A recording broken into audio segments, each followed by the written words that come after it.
Okay, today is June 24th, 2016, and we are watching the Gulf of Mexico visible loop. This is the disturbance that was yesterday marked as a 20% chance of hurricane formation in 2 days. Let's go take a look at that map here right now, right over here. Yesterday this was at 20%.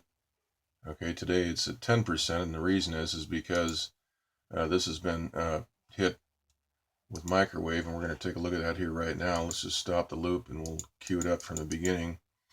We can see the Photoshop overlay right here, this white sort of a sparkling overlay as we scroll through right here where they're hitting this with microwave, and we can see a blast pattern right along that edge right there. And now as the night to day transition moves through, we can see that we have a whole lot of like pock marks, dimple marks here. There's 1, 2, 3, 4, 5, 6, and it looks like another one right here, all through this, all through that thunderstorm system. So we have also over here, I'm looking at something odd right over here, but mainly let's just stay focused right here.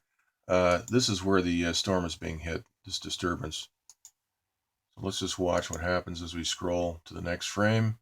These enlarge, these little craters enlarge, and then we begin to see the blast pattern right out here. So let's back this up again.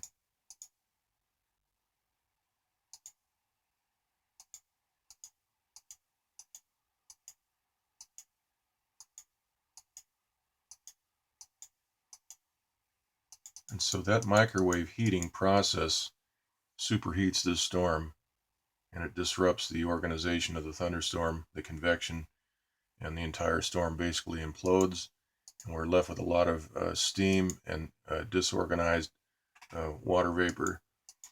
Let's look at this in the, let's just run the loop first. You can see that shock wave blast moving out of the northeast corner. All right, let's look at the water vapor map, and we can see that blast right there, blast pattern.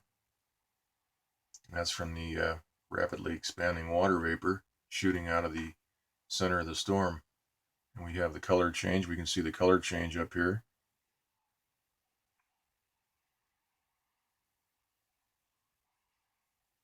Now these storms quickly rebuild. This will be happening all day. They'll be continuing to monitor this. These storms will rebuild because it's over the Gulf. Waters are fairly warm, 83, 84 degrees, I believe it is out right in this area.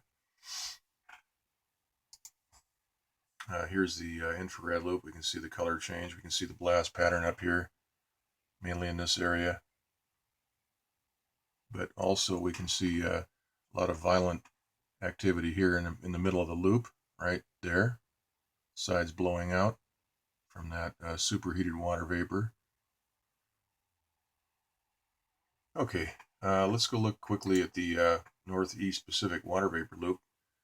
And we can see that system here, which has moved further inland into Mexico and a portion of Texas, this upper level low, still surrounded by high pressure. They're maintaining a separation between these monsoonal thunderstorms, which have all been blown apart overnight. We can see the leftovers of those. They're pretty much, this is the last one. They're hitting that with microwave right there. All right. We have these upper level lows still sitting here. This one over Washington and right out here. Also, this system right here, we have, this is an upper level low. Notice the flow is mushrooming right about here. There's a blockade around this system of high pressure, and we'll take a look at that. That transmitter right there is preventing any of this moisture from getting into the core and strengthening that system.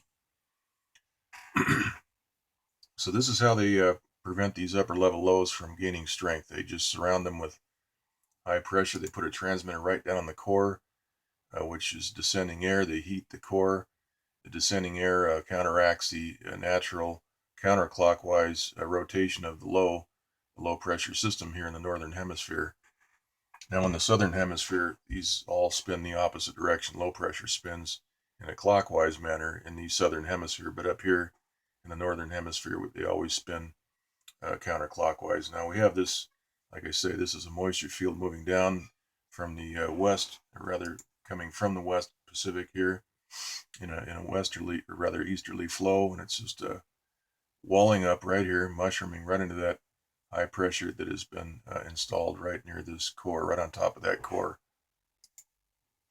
And we can see the effect it's having here. This has all been cleared out, and this moisture has nowhere to go but up and over, and some of it is moving down through here.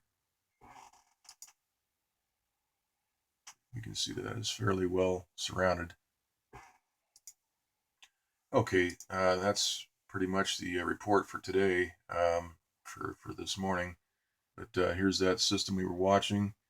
The disturbance is now at 10%, and we'll keep an eye on what they do next with this thing and how all this shapes up later. Okay, so that's it.